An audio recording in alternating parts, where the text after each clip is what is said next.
។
chúaជាchúaទៅតាមរបៀបរបបសណ្ដាប់ធ្នាប់ដែលមានស្រេចយើងបានរៀបចំតាំងទុកតាមរបៀបអង្គកថាទី1អង្គកថាទី2អង្គកថាទី3បាទឥឡូវដល់អង្គកថាទី4ការស្វាគមន៍លោកគ្រូបណ្ឌិតបាទស្រីបាទសូមស្វាគមន៍លោកគ្រូបណ្ឌិតទាំងអស់ដែលបានចូលរួមដង្ហែអង្គកថាទានរបស់ពួកយើងបានជោគជ័យប្រកបទៅដោយសុវត្ថិភាពហើយសូមគោរពអញ្ជើញ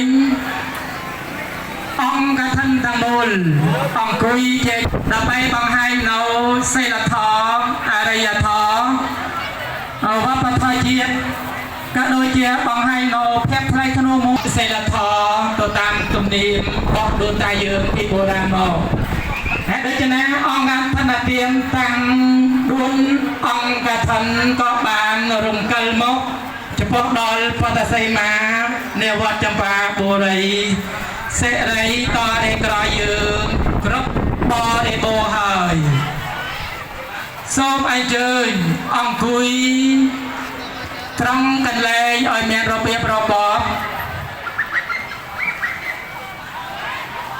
បាទឲ្យមានរបៀបរបបគ្រប់កន្លែងគឺរកកន្លែងអង្គុយបន្ធូរ